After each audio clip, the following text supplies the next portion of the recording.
नमस्कार दोस्तों, आपका स्वागत है हमारे YouTube channel teaching exam overload में। दोस्तों, आज के सेशन के अंतर्गत आपकी जो सीटेट जुलाई 2024 की क्लासेस लगातार और अच्छे ढंग से चल रही हैं, उसमें आज हमारी सीडीपी की नेक्स्ट क्लास है, जिसमें आज हम सीडीपी के एक नए टॉपिक को पढ़ेंगे जिसका नाम है शिक्षण के स्तर। उसके बाद हम क्या पढ़ेंगे, शिक्षण के 3 स्तर होते हैं उसको हम देखेंगे। उसके बाद सूक्ष्म शिक्षण अर्थात माइक्रो टीचिंग क्या होता है उसको देखेंगे। और अंत में हम क्या देखेंगे, अंत में अधिगम स्थानांतरण और इसके प्रकार देखेंगे। अंत में हम अधिगम स्थानांतरण और इसके प्रकार देखेंगे। उसके बाद क्लास यहीं पे समाप्त हो जाएगी। तो चलिए फिर सेशन को शुरू करने से पहले हमारी एक रिक्वेस्ट है कि हमारे चैनल को लाइक करें, सब्सक्राइब करें तथा ज़्यादा से ज़्यादा शेयर करें। देखते हैं, पहला टॉपिक है शिक्षण के स्तर। पहला टॉपिक क्या है, शिक्षण के स्तर। शिक्षण के स्तर को हम 3 भागों में बांटते हैं। शिक्षण के स्तर को हम 3 भागों में बांटते हैं। पहला है स्मृति स्तर। पहला क्या है, मेमोरी लेवल अर्थात स्मृति स्तर। यह हर्बर्ट ने दिया था। इसको किसने दिया है, हर्बर्ट ने दिया है। इस स्तर में बच्चे रटने पर बल देते हैं। इस स्तर पे बच्चे क्या करते हैं, रटने पर बल देते हैं।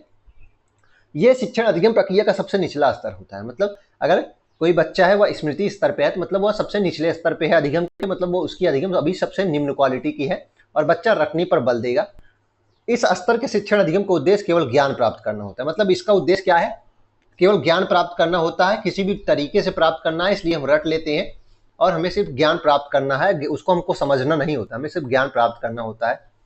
यह छोटी कक्षाओं के लिए होता है और स्मृति स्तर छोटी कक्षाओं के लिए होता है, जिसमें बच्चे तरीकों को अनुकरण कर लेते हैं, उसको रट लेते हैं और यह सबसे निचला स्तर होता है। दूसरा है समझबूझ स्तर। दूसरा स्तर है समझबूझ अर्थात अंडरस्टैंडिंग लेवल। इसे मॉरिसन ने दिया है। इसे किसने दिया है, मॉरिसन ने।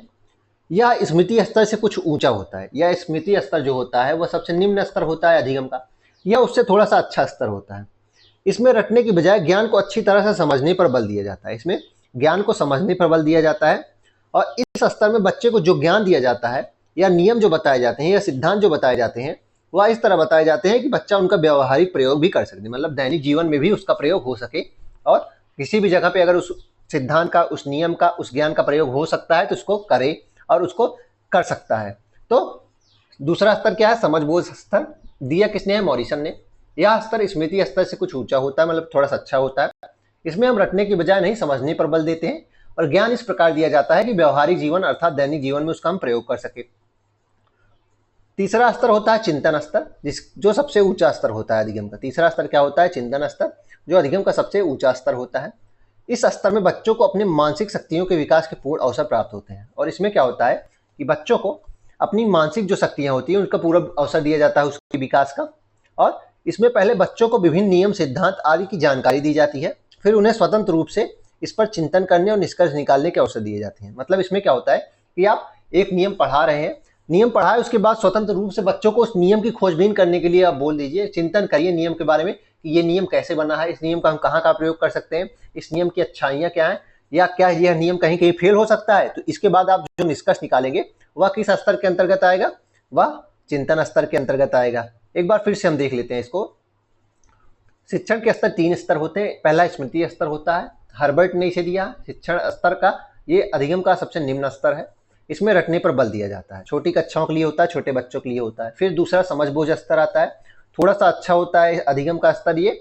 इसमें रटने की बजाय नहीं समझने पर बल दिया जाता है और नियम इस प्रकार बताए जाते हैं कि व्यवहारिक जीवन पे उसका हम पालन कर सके। तीसरा स्तर होता है चिंतन का। यह सबसे ऊंचा स्तर होता है। इसमें क्या होता है कि बच्चों को नियम सिद्धांत पहले बताए जाते हैं, फिर उन नियम सिद्धांतों की खोजबीन और चिंतन करने के लिए बोल दिया जाता है और पूरी तरह से उसका संश्लेषण और विश्लेषण करके उसका निष्कर्ष निकालने का अवसर दिया जाता है। अब हमारा दूसरा टॉपिक है आज के सेशन का, माइक्रो टीचिंग। दूसरा टॉपिक हमारा क्या है, माइक्रो टीचिंग।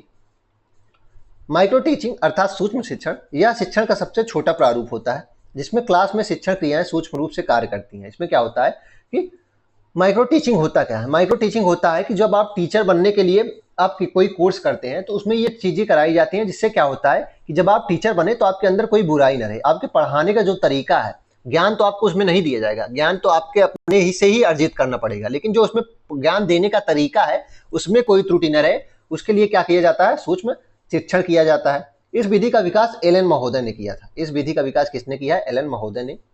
सूक्ष्म शिक्षण से कम समय में अधिक दक्षता प्रदान किया जाता है। इसमें क्या होता है, कम समय में पढ़ाने की अधिक दक्षता प्राप्त इसमें हो सकती है और इसमें शिक्षकों के कौशल का विकास किया जाता है। इसमें क्या होता है कि पहले ही बता चुका हूँ, शिक्षकों के कौशल का विकास होता है। जैसे कि श्यामपट्ट कौशल मतलब लिखा कैसे जाता है, बोर्ड पे खड़ा किस तरफ से होना है, आपको लिखना कैसे है, 45 डिग्री का जो एंगल बनता है वो बताना है ना, 45 डिग्री का, जैसे आपको पढ़ाया गया होगा अगर आपने बीएड या बीटीसी किया होगा।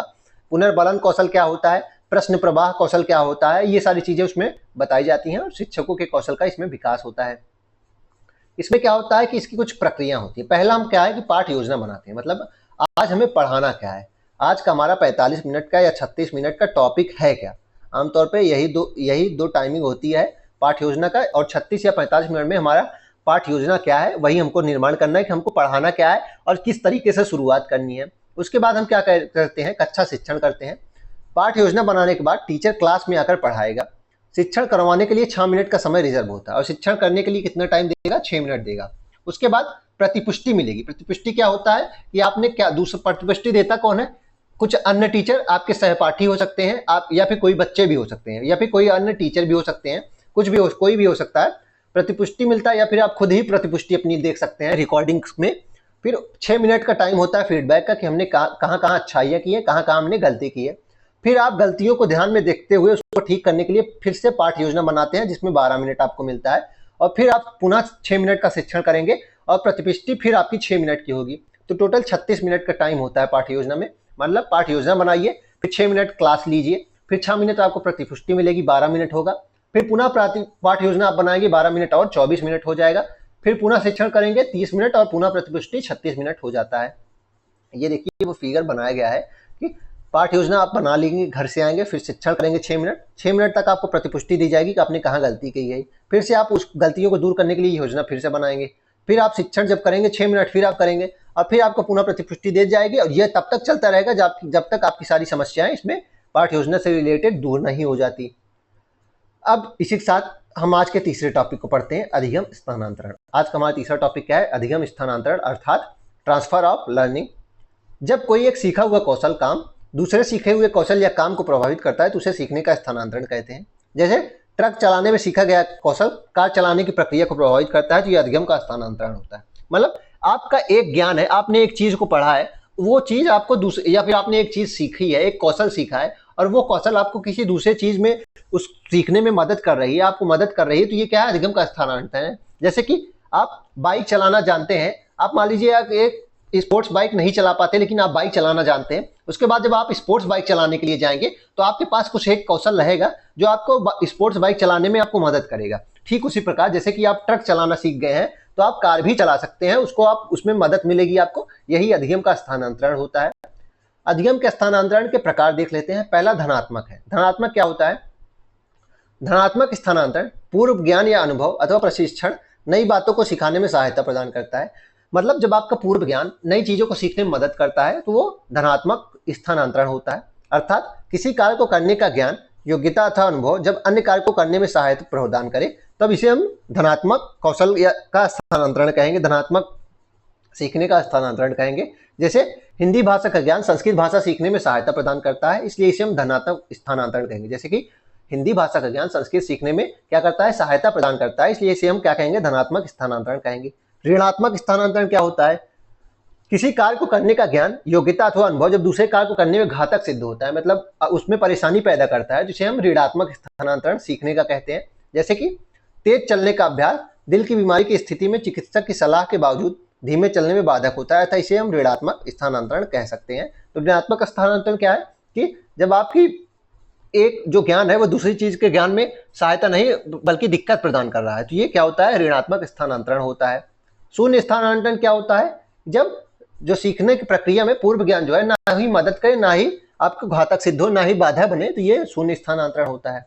क्षैतिज स्थानांतरण देख लेते हैं। क्षैतिज स्थानांतरण क्या होता है, जब किसी स्तर में अर्जित ज्ञान, अनुभव अथवा प्रशिक्षण का उपयोग व्यक्ति के द्वारा उसी प्रकार की लगभग समान स्थिति में किया जाता है तो इसे सीखने का क्षैतिज स्थानांतरण कहते हैं। जैसे गणित में जोड़ घटाने के प्रश्न को हल करने का अभ्यास उसी तरह से विज्ञान के अन्य प्रश्नों को हल करने में काम आता है। मतलब कि अगर एक ही परिस्थिति, मान लीजिए आप एक परिस्थिति में थे, आप मान लीजिए आप एक परेशानी में पड़ गए, आपने उस परेशानी को निपटने के लिए एक तरीका यूज किया, फिर कुछ समय बाद उसी से संबंधित, उसी से थोड़ा मिलती जुलती एक और परेशानी फंस गए हैं और आप इसी तरीके का फिर से आप उसी से मिलता जुलता कुछ सोल्यूशन करेंगे, तो ये क्या कहलाएगा, क्षैतिज स्थानांतरण कहलाएगा। फिगर में देखिए दिखाया है, धनात्मक स्थानांतरण क्या है? टेनिस खेलने से बैडमिंटन खेल रहे हैं तो पूर्व ज्ञान से नए ज्ञान में मदद मिल रही है। लेकिन साइकिल चलाने के बाद आप नाव चलाएंगे तो उसमें क्या होगा? आपको बाधा उत्पन्न होगी, तो ये ऋणात्मक स्थानांतरण हो गया। क्षैतिज स्थानांतरण क्या है? एक स्कूटर चला रहे हैं और दूसरा स्कूटर का बाइक चला रहे हैं। और बस इसी के साथ आज के सेशन को हम समाप्त करते हैं। आशा करता हूं कि आपको यह क्लास पसंद आई होगी। अगर आप इसी तरह के अन्य सेशन भी देखना चाहते हैं तो हमारे यूट्यूब चैनल को लाइक करें, सब्सक्राइब करें तथा ज़्यादा से ज़्यादा शेयर करें।